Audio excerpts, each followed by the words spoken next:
Friends, आप सभी का कैरियर बिना में स्वागत है। दोस्तों, आज से हम साइंस का सीरीज स्टार्ट कर रहे हैं।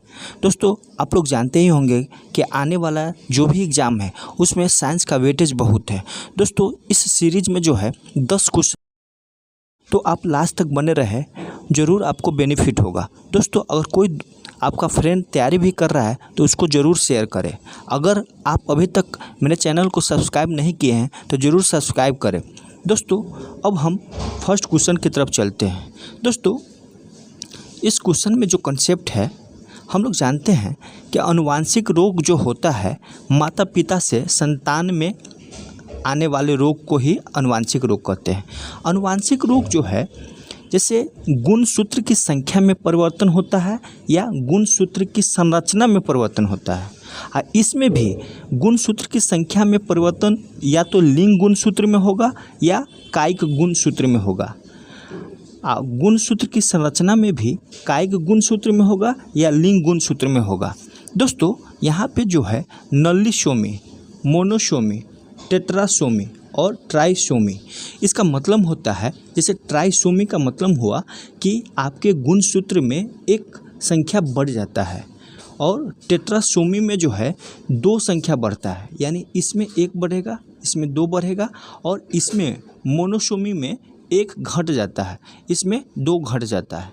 तो अब चलिए हम क्वेश्चन की तरफ चलते हैं। फर्स्ट क्वेश्चन है कि डाउन सिंड्रोम आनुवांशिक रोग में किस कायिक गुणसूत्रों में परिवर्तन के कारण होता है। देखिए, यहाँ पे कायिक गुणसूत्र दे दिया है, यानी आपका लिंग गुणसूत्र में परिवर्तन नहीं होगा, कायिक गुणसूत्र में होगा। आप जानते हैं कि लिंग गुणसूत्र XY हो गया और कायिक गुणसूत्र जो है 22 जोड़ी होता है। तो इसमें ऐसे हम लोग जनरल में जानते हैं कि डाउन सिंड्रोम में जो है 21वें गुणसूत्र में प्रॉब्लम होता है। तो यानी हम लोग कह सकते हैं कि डाउन सिंड्रोम में गुणसूत्रों की संख्या 1 बढ़ जाता है, यानी 47 हो जाता है। तो ये 47 कैसे हो गया? तो 21वें गुणसूत्र में 1 संख्या बढ़ जाता है, तो उसको हम लोग क्या कहते हैं? ट्राइसोमी कहते हैं। 1 बढ़ गया तो ट्राइसोमी कहते हैं, यानी 21वें गुणसूत्र में की ट्राइसोमी हो जाता है, तो टोटल 47 हो जाता है। अगला क्वेश्चन है, टर्नर सिंड्रोम आनुवांशिक रोग किस प्रकार के गुणसूत्रों में परिवर्तन के कारण होता है। तो पहले इस क्वेश्चन को बनाने के लिए पहले तो हमको ये माइंड में आना चाहिए कि कायिक गुणसूत्र में परिवर्तन होगा या लिंग गुणसूत्र में। तो दोस्तों, इसमें जो है लिंग गुणसूत्र में परिवर्तन होता है। तो परिवर्तन होता है, हम लोग जानते भी है कि टर्नर सिंड्रोम में गुणसूत्रों की संख्या 45 हो जाती है, यानी 1 कम जाता है। तो 1 कम जाता है तो उसको क्या बोलते हैं? मोनोसोमी बोलते हैं, उसको मोनोसोमी बोलते हैं। तो इससे आपको क्वेश्चन बन जाएगा, तो इसका आंसर क्या हो जाएगा? लिंग गुणसूत्रों के मोनोसोमी हो जाता है, यानी XY में जो है इसमें क्या हो जाता है? XY में जो है यानी Y ख़त्म हो जाता है, 0 हो जाता है, 0 हो जाता है, तो 45 संख्या हो जाता है। तो इसका आंसर जो है D हो जाएगा। अगला है, निम्नलिखित में से कौन सा कथन सत्य है। ये भी बहुत ही अच्छा क्वेश्चन है। अगर आप कॉन्सेप्ट जानते होंगे तो ज़रूर सही करेंगे। देखिए, फर्स्ट में है, फ्रुक्टोज फलों में पाई जाने वाली डाइसेकेराइड है। दोस्तों, फ्रुक्टोज जो है डाइसेकेराइड नहीं है, मोनोसेकेराइड है, तो ये गलत हो गया। दूसरा का है, ग्लूकोज अनअपचायक शर्करा है। तो दोस्तों, अनअपचायक नहीं है, ग्लूकोज जो है अपचायक शर्करा है, अपचायक है। और तीसरा का है, फेहलिंग विलयन से शर्करा की अपचायक प्रवृत्ति को ज्ञात किया जाता है। तो दोस्तों, यही सही है, सी सही है। देखिए, यहाँ पे माल्टोज दूध में पाई जाती है। तो दोस्तों, माल्टोज नहीं, दूध में पाए जाने वाले जो है लैक्टोज है, ये भी गलत हो गया। तो इसका आंसर क्या हो गया?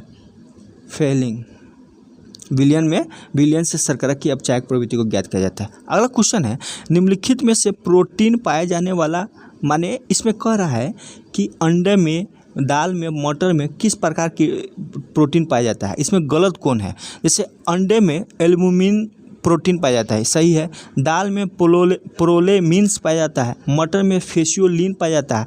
आप अगर याद नहीं है तो ये तीनों को याद कर लीजिएगा। दूध में रेनिन पाया जाता है। दोस्तों दूध में पेप्सिन पाया जाता है, रेनिन नहीं, तो ये इसका आंसर हो जाएगा। अगला है पित्त रस का निर्माण कहाँ होता है? तो दोस्तों पित्त रस का निर्माण जो है लीवर में होता है। कितना पित्ताशय मारेगा? पित्ताशय नहीं होगा, लीवर में इसका निर्माण होता है। अगला है गुणसूत्रों पर जीनों की उपस्थिति का क्रम क्या है? तो दोस्तों गोलाकार है, कुंडलीकार है, रेखाकार है, उपयुक्त में से कोई नहीं। तो दोस्तों गुणसूत्रों पर जीनों की उपस्थिति रेखाकार होता है। पेप्सिन होता है। दोस्तों पेप्सिन जो है एंजाइम है, हार्मोन नहीं है। अगला क्वेश्चन है मेंडल द्वारा चयनित लक्षण कितने गुणसूत्र पर स्थित थे? तो दोस्तों 4 गुणसूत्र पर स्थित थे। दूध जनक हार्मोन का स्राव कहाँ से होता है? तो दोस्तों दूध जनक हार्मोन कह रहा है, हार्मोन का स्राव पीयूष ग्रंथि से होता है। अगला है कॉकरोच में कितनी एलरी पेशियाँ होती है? तो कितनी होती है? तो दोस्तों इसमें जो है 13 जोड़ी एलरी पेशी होता है, मसल्स होता है, एलरी मसल्स। तो दोस्तों आज 10 ही क्वेश्चन है। अगर आप लोग सपोर्ट करेंगे तो फिर हम क्वेश्चन की संख्या बढ़ाएंगे। आप लोगों को कैसा लगा आप लोग ज़रूर कमेंट कीजिए। चलिए दोस्त, थैंक यू।